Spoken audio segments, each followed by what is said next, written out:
자, 전체 이제 방안의 포트폴리오 전략 부분에 대해서는 공지사항 아까 이제 제가 공지를 올려놨는데 그 날짜를 제가 잘못 올려놨군요. 그래서 14일이 아니라 이제 오늘 날짜 기준 17일 날짜의 포트폴리오 전략인 거고, 그리고 우리 왕파리 선생님하고 그리고 우리 오이멜 선생님 포트폴리오 지금 전략 녹화를 해드리는데, 왕파리님 이제 올라갔죠. 압축해서 올라갈 겁니다. 근데 말씀드린 것처럼 공지사항에 포트폴리오가 있으니까 그거 이제 참조하셔서 대처하시면 돼요. 그리고 오이멜 선생님께서 지금 VIP 가입을 하셨는데, 지금 LG화학이 23.3%이시고 66만 8천 원이세요, 평균 단가가. 그리고 SK이노베이션이 5.8% 16만 7천 원이시고, 성우하이텍이 5.4% 15,417원. 그리고 이수 스페셜 티 케미칼이 이게 35.5%예요. 이스페타시스가 20.8, 포스코 DX가 9.2%이십니다. 좀 복잡해져 있는데, 일단은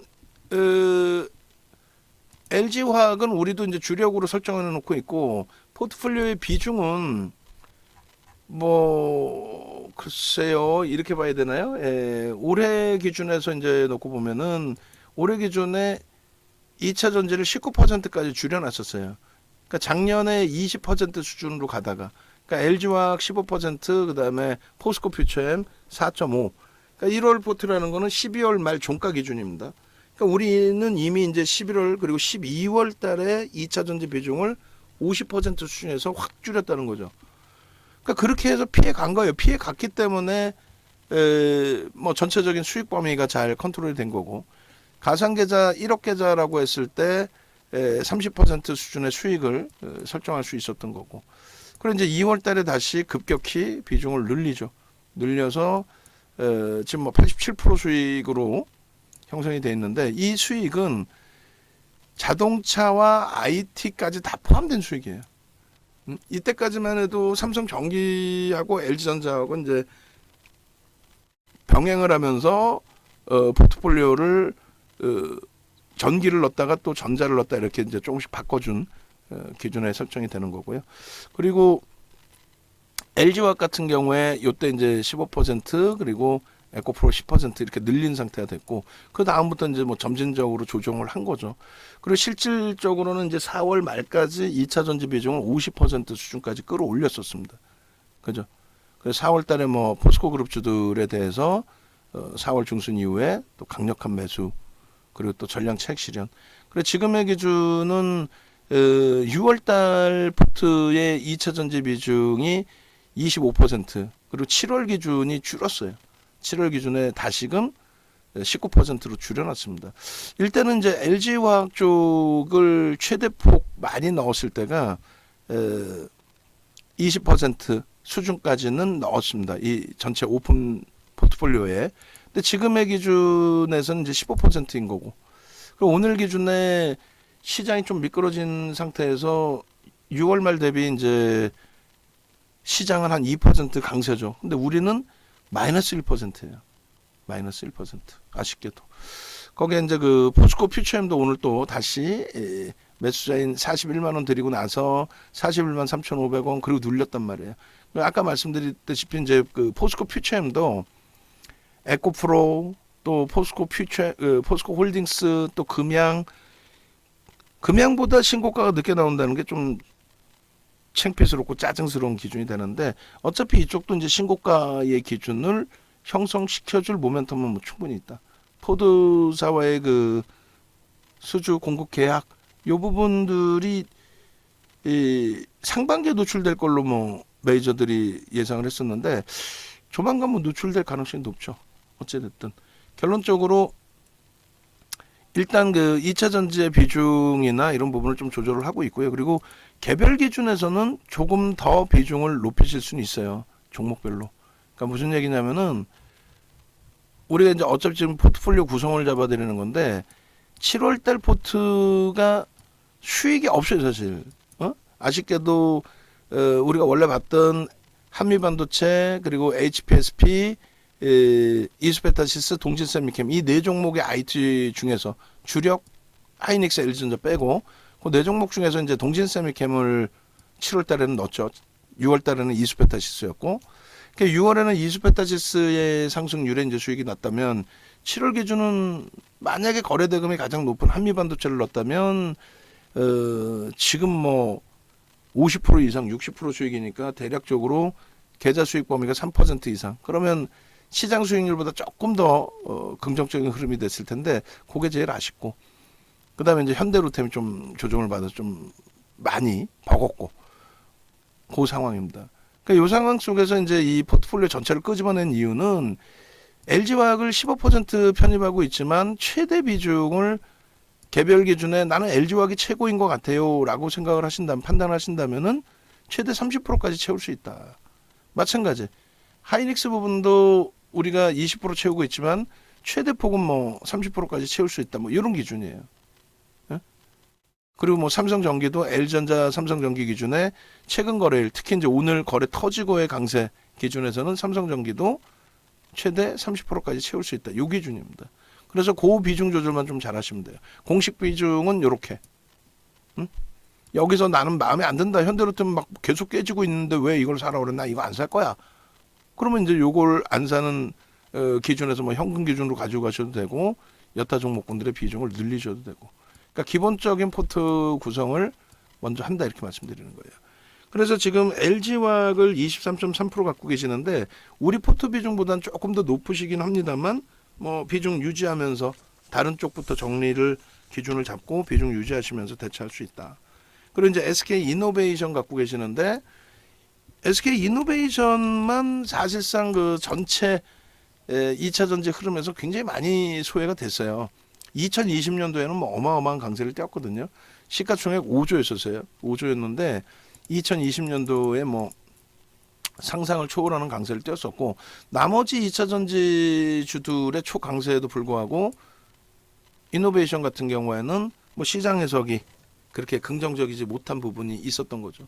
다만 올해 들어서는 아니다. 이제 뭐 실적 개선폭 극대화될 수 있다. 이런 해석이 있습니다만 글쎄요. 수급 범위도 일부 들어왔다가 제한적이고 그러니까 작년에 우리도 좀 들여다봤었죠. 얘만 못 움직이는 상태에서 수급 들어오고 변동이 있어서. 근데 결국은 뭐 손절 기준이 잡혀서 손절을 했거든요. 그 이후에 뭐 우리 손절 가격 그 수준 그 위에 뭐 그런 식으로 움직이고 있는데 지금 기준에서도 첫 번째로는 어차피 이제 2차 전지 종목군들은 저평가 상태는 아니다라고 말씀드렸어요. 어떤 종목이든. 얘도 똑같이 뭐 저평가가 아닙니다. 덜 올랐을 뿐이고 오히려 이제 고점 대비 반토막이 나 있기 때문에 낙폭과대로 인식될 수 있지만 뭐 실적이 그렇다고 뛰어나거나 그러지 않는단 말이에요. 그거 하나가 부담스럽고 두 번째 기준은 뭐 다른 종목이랑 똑같이 수급도 안 좋아요. 다른 종목이랑 똑같이. 근데 이 SK이노베이션이 수급이 안 좋고요. 실질적으로 뭐 LG 에너지 솔루션이라든가 이쪽은 수급이 좋은 이유가 있다고 그랬죠. 그러니까 다른 게 아니에요. 얘는 MSCI 지수에 편입된 거하고 이제 코스피 200 지수 유동성 비율이 높아져서 추가적으로 편입된 거 그 내용인 거고 고수급이에요. 그러니까 81.84%의 LG화학의 지분이 보유예수는 풀렸지만 나오질 않잖아요. 그러니까 유통 물량이 없는 상태에서 시가총액이 크기 때문에 시가총액 2위 아닙니까? 2위에 맞는 비중을 또 채워놔야 돼. 그러다 보니까 수급 논리에 의해서 안 빠지는 거야. 얘가 대표적으로 이제 삼성바이오로직스 그게 뭐 회사가 좋아서 안 빠지나? 대주주 지분하고 외국인 지분 빼고 나면 유통 물량이 없으니까 안 빠지는 거지.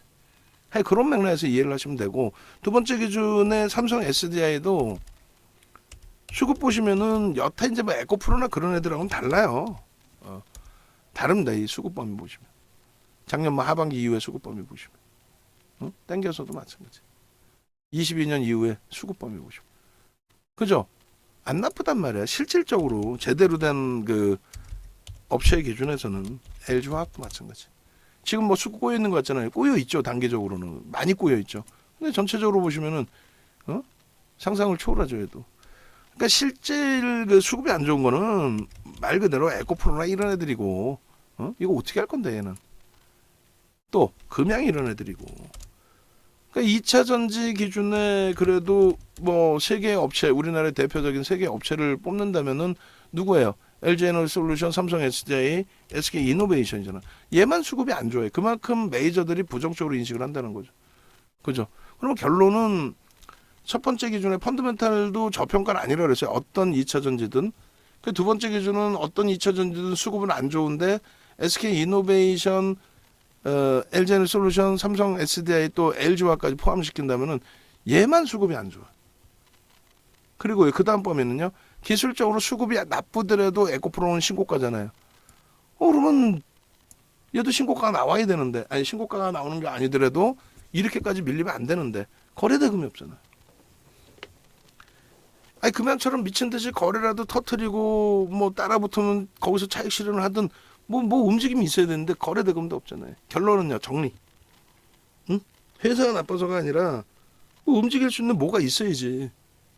상장 대형사 중에 뭐 한국전력 이런 건 회사가 나쁜 거예요? 그러진 않잖아요. 그죠? 정리하셔서 2차 전지 비중은 지금 LG화학이 23% 갖고 계시고 포스코 DX도 9% 있기 때문에 이노베이션 정리하는 거는 뭐 IT 쪽으로 옮겨가시죠. IT가 아예 없잖아요. 자동차도 없고. 정리 그렇게 하시고, 그다음에 성우하이텍인데 성우하이텍은 말씀드린 것처럼 단기적으로 한 10% 가까이 매수가 들어와 있어요. 오늘은 보여지는 게 이제 JP모건 쪽 창구를 통해서 매도가 있는데 JP모건하고 모건 스탠리가 5% 이상 사갔어요. 지분 신고가 곧 나올 수 있는 위치입니다. 지분 신고가. 그래서 이쪽이 다른 날처럼 다시 되살지 아니면 뭐 이때처럼 그냥 매도로 끝날지. 왜 이렇게 누르니? 단기과열 지정 예고가 들어가 있단 말이에요. 지난주 월요일부터. 그럼 10거래일 동안에 기준이 잡히는데 세 가지 요건이 들어가요. 이 종목 같은 경우는. 주가가 단기적으로 과열되게 올라왔느냐라고 했을 때 사실 그렇게까지 올라온 것도 없거든요. 근데 일단은 뭐 어찌됐든. 그리고 회전율이 상상을 초월하게 터져버렸단 말이에요. 회전율. 평상시 거래 대비해서 너무 많이 거래가 터져서 그 부분. 그래서 회전율 관련해서 두 가지가 있는 거고 주가에 관련해서 한 가지가 있는 것 같아요. 그래서 결론적으로는 10거래일 동안에 회전율이 너무 높거나, 그러니까 거래 대금이 너무 많이 터지거나 주가가 평균 주가보다 너무 많이 올라와 있으면 그러면 단일가 매매 지정을 하겠다, 뭐 이런 내용이에요. 그래서인지 뭐 단일가 매매 들어가도 뭐 시세 나오는 종목군들도 있는데 어쨌든 이 종목의 경우는 뭐 회사는 멀쩡하죠. 멀쩡하고 일단 뭐 자동차 장비 부품 업체들의 PER 실적 개선 포함해서 PER이 7배라고 한다면 엄청난 저평가에서 얘를 갖고 한다, 이렇게까지 해석하기는 어려워요. 지금 기준에. 아까 그 뭐였어요? 그 우리 가지고 계신 종목 중에서 저 세종공업 설명드릴 때 말씀드린 것처럼, 근데 세종공업보다는 PER이 낮고 PBR은 세종공업이 0.5였나요? 어찌됐든 이걸 가지고 엄청난 저평가라고 볼 수는 없는데 일단 실적 개선폭에 대해서 일정 범위 검증된 데다가 단기적으로 굉장히 많이 들어왔어요. 수급이. 예? 단기적으로. 물론 얘도 이 수급 범위가 신뢰도를 월등히 높게 가져갈 수 있는 기준이 되지는 않습니다만 여기서 위에서 계속 손바뀜이 나오고 있다면은 매수 평균 단가가 올라가고 있는 상황이니까, 그러면 금요일까지는 유지하면서 대처를 하자. 뭐 직전 저점이 이탈되면 뭐 정리하고요. 그런 기준이 어떤 거에서 나왔다는 거예요. 그 기준. 응? 뭐 10,000원이 깨지면 뭐 정리하겠습니다. 5일선이 깨지면 정리하겠습니다. 그러니까 그 기준이 어떤 기준이에요? 흔히 얘기하는 큰 형들이 들어왔는데 그 형들이 여기를 지켜주지 못하고 있으니까 정리해야 돼요. 나름대로 이제 심리적인 기준이 되는데 말 그대로 수급 논리거든요. 어? 수급. 근데 그 수급 범위에 있어서 물론 뭐 저쪽에 아까 말씀드린 SM이나 Y젠터나 이런 종목처럼 20%의 막 매집이 들어왔는데 더 이상 안 사면서 주가 질질질질 밀려 떨어지는 그런 흐름으로 연동될 수도 있습니다. 그런 흐름으로. 근데 지금 제가 해석하는 범위는 오늘은 모르겠습니다만 지난주 내내 단기과열 지정 예고 들어가고 나서도 변동을 일부 주면서도 거래대금은 눌러놓고, 그러니까 고점으로 위로 치고 올리지 않고 올라오면은 물량을 쥐고 있는 쪽 누구? JP모건에서 물량을 쏟아내버리고, 그리고 후루룩 밀리면 또 밑에서 JP모건이 또 모건 스탠리가 또 메이저가 다시 사들이고, 그렇게 되면서 결국 개인들 물량을 다 뺏어갔거든요. 뺏어가고 그렇게 되면서 누적 수급이 형성이 됐고, 그 다음에 기관 쪽의 수급도 나쁘지 않아요. 기타 법인 포함해서. 그러니까 외국인만 일방향적인 매수가 아니라 기관들 쪽하고 기타 법인까지의 매수가 포함되어 있다. 그래서 뭐 연초부터 따지면 10%가 넘는 1,000만 주 이상의 매수가 된 거고요. 그죠? 연초부터 따지면 1월 2일부터 따지면, 그리고 단기간의 기준으로 놓고 봤을 때 뭐 5월인가요? 언젠가요? 그렇게 따져도 11%. 그러면 이제 이수페타시스가 12% 매집 이후에 오버슈팅 나오기 시작해서 쭉쭉 뻗어 올라갔거든요. 근데 얘는 단기과열 지정 예고가 안 들어갔어요. 그러니까 거래대금도 터져 있었긴 했지만은 거래대금 조정도 좀 잘 가지고 갔었고, 그리고 이제 변동률도 한 방에 이렇게 막 크게 주지는 않았기 때문에 단기과열 지정 예고가 들어가지는 않았습니다. 그죠? 그렇게 돼 있고, 이쪽에 그 성우 하이텍 같은 경우는 그게 이제 지정이 돼 있는데, 만약에 늦어진다면 금요일까지는 주가를 눌러놓고 있을 가능성이 있는데, 눌러놓고 있더라도 지금처럼 뭐 마이너스로 쭉쭉쭉 밀고 내려가기보다는 횡보할 가능성이 높아 보여요. 만약에 밀고 내려가는데 수급의 범위가 악화되지 않는다면, 그렇다면은 오히려 비중을 늘릴 수는 없습니다. 근데 이제 신규 편입하신 분들 모자른 비중은 채울 수 있다. 최대 폭의 기준은 뭐 10%로 설정을 해드리고는 있습니다만, 그 부분의 조절 부분만 좀 잘 하시면 될 것 같아요. 그리고 지금 5.4%이신데 평균 단가가 15,400원이세요. 그러면 조금 단가를 낮춰 놓으실 수 있습니다. 뭐 SK 이노베이션이나 이수 스페셜티 케미칼이 정리가 된다면. 그러니까 이수 스페셜티 케미칼도 이 종목 같은 경우에도 이제 550만 주짜리잖아요. 그러니까 얘가 18만 원일 때 1조를 넘긴 기준이 된단 말이에요. 그러니까 얘도 스토리가 길죠. 이수화학일 때 우리가 다 매매를 했었고, 이수화학의 주식수가 2,800만 주였단 말이에요. 그러니까 2,800만 주짜리 1조 5천억까지 땡겼다가 물적 분할, 인적 분할이죠. 인적 분할 직전에 1조 2천억인가 1조 1천억까지 대밀렸죠. 그리고 얘가 상장됐을 때 기준이 6천억 수준인가에 상장이 됐었을 거예요. 맨 처음에 6천억. 그렇게 해서 뭐 8만 3천원 저가가 그러면은 얼마에 4,400억? 6천억이 아니라 그저 5천억 미만. 5천억 미만. 이수화학도 5천억 미만. 그래 상장 첫날 5월 말일날 둘 다 상한가를 가서 1조 2천억이 됐을 겁니다. 아마도. 그러니 이제 1조 인적 분할하기 전에 1조 2천억짜리를 쪼개놨는데 합쳐서 1조 2천억이면 가격 메리트 일단 있는 거죠. 거기에 이제 뭐 얘가 비이성적으로 날아가긴 한 건데, 지금 말 그대로 지금 왜 갖고 계신지 저는 조금 이해는 안 돼요. 응? 얘는 결론적으로 이수 스페셜티 케미칼은 그 당시에 주가가 저렇게 비이성적으로 올라왔던 거는 말 그대로 1조 2천억짜리 업체가 분할되고 나서 상장해서 5천억 미만이다 보니까 싸 보이는 거고, 거기에 이제 거래가 터진 거고, 그러고 나서 우리는 이제 그 정확하게 6월 7일 날 18만 원일 때가 VI 들어갔을 때예요. 그때 1조 넘겨졌기 때문에 매수할 수 있습니다의 기준이 스타트예요. 그 앞에는 뭐 개별 매매 기준이라고 해도 여기서는 문자를 만들었었죠. 그 VVIP 방에서는 매수의 기준이었고, 그걸 안 다음에 상한가, 그 다음에 이날 상한가, 이날 상한가인데 이때 다 매수의 기준 전략이 잡혔단 말이에요. 그러고 나서는요 전략 매도의 기준 잡히고, 그 다음에는요 거래대금이 쭉쭉 줄어들죠. 얘가 지금 저평가에서 주가 올라갔나요? 아니면 뭐 어떤 뭐 이슈가 있어서 올라갔나요? 없어요. 그냥 물적 분할하고 1조 2천억짜리였던 종목이 두 개로 쪼개지다 보니까 좀 싸 보였고, 거기에 비이성적인 수급이 몰렸고, 근데 지금은 만약에라도 얘가 주가 여기까지 다시 올라온다? 전제 조건은 뭐가 돼요? 점진적으로 찔끔찔끔 올라올 수는 있어요. 근데 그건 불가능한 게, 가능성이 희박한 게, 거래대금이 터지지 않으면 요 위에서 이제 우리가 흔히 얘기하는 매물들, 그게 위에 형성돼 있다는. 그러니까 누군가가 사서 올려주면 좋은데, 지금 거래 가지고는 누가 위로 안 사잖아. 이 위에 있는 물량 안 사잖아, 아무도. 이걸 사줘야지 누군가는. 근데 사줬어. 사주면 또 나오거든. 또 사. 그럼 또 나오거든. 그럼 맨날 하는 얘기가 공매도를 때렸고 그런데, 아씨 개뿔이야. 뭐 회사가 무슨 뭐 저평가해야지. 너무 고평가니까 공매도 때리는 건 당연하죠. 그 공매도 때려 주가 못 간다고?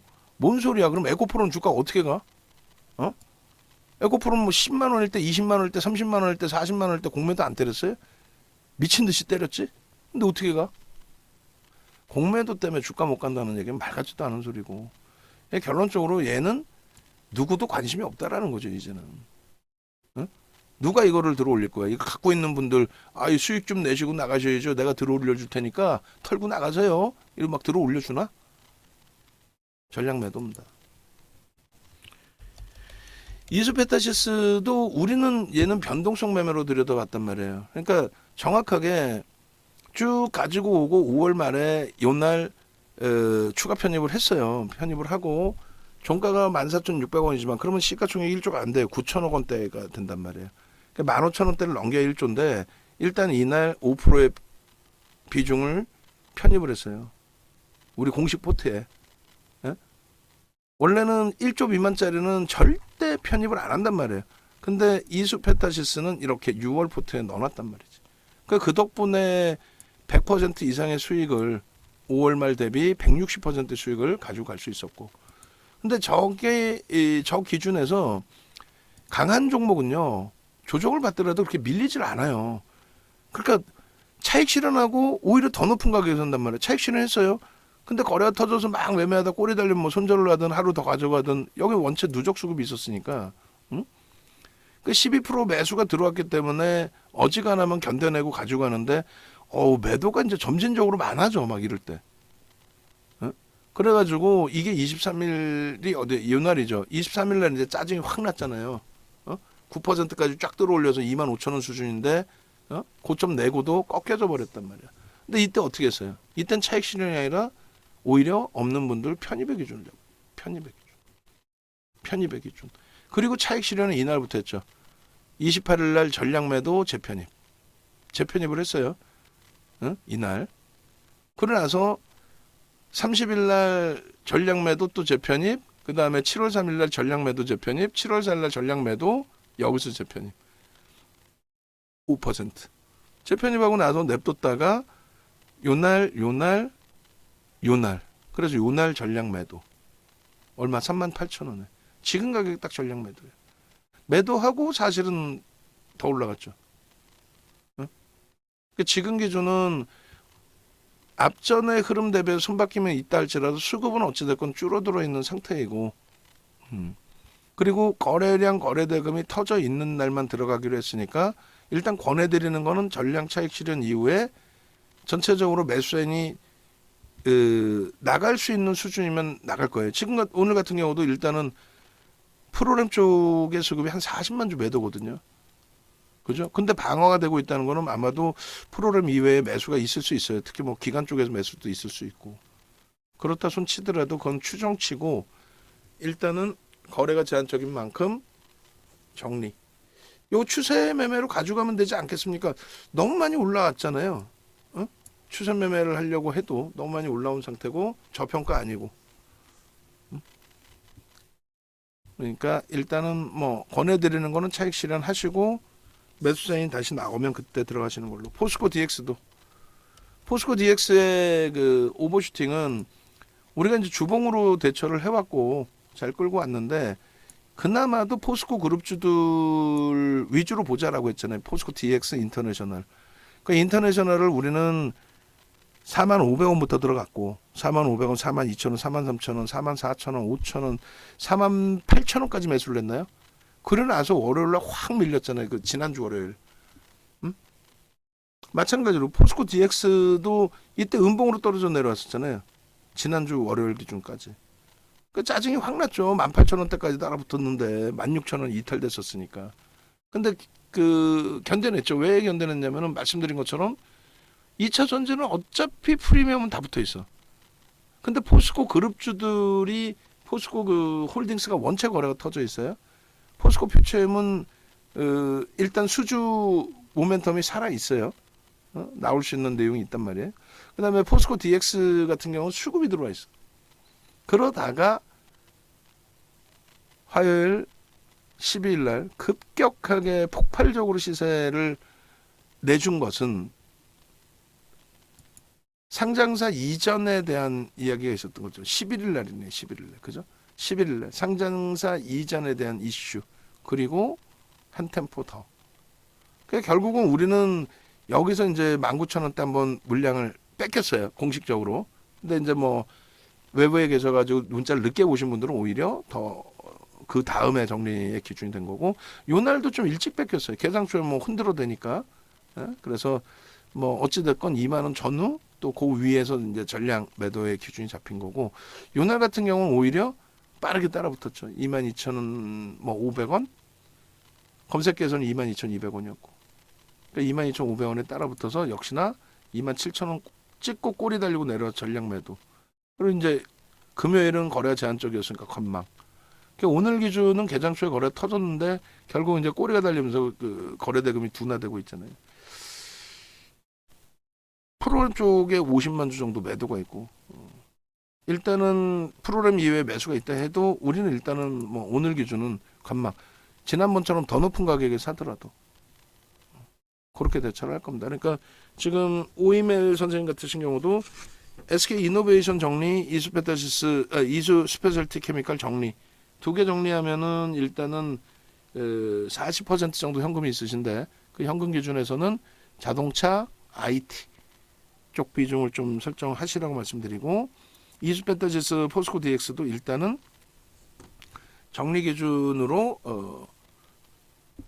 방안 전략은 설정이 돼 있습니다. 그렇게 해서 계속 들여다보면서 편입 기준이 설정되면 그때 문자를 재차 내보낼 테니까 그렇게 따라 하셔도 되고, 아니면 뭐 개별 기준에서 설정을 하셔도 되겠습니다. 300메가를 안 넘기려고 했는데 또 300메가 또 넘어서 또 압축해야 돼요. 일을 그 직원분들이 이제 휴가철이라 휴가 가지고 해가지고 일을 좀 줄여드리려고 해도 결국 안 되네요. 자, 네이버에서 윤정도 검색하셔가지고 홈페이지 찾아오시고요. 강연에 지금 10분 남았어요. 자리가 30분 기준에서 강연회 진행을 하고요. 그리고 다 그 정회원님들, VVIP 회원님들이세요. 한 분만 빼고는. 그러니까 외부에 계신 분들, 또 우리 VIP 회원님들, 또 VVIP 회원님들 자리 얼마 없으니까 빠르게 신청하셔서 요번에 PC 버전 업그레이드된 버전까지 가져가시고 수익도 함께 좀 잡아내시고, 왼쪽 하단에 전화번호 있습니다. 전화하시기 바랍니다.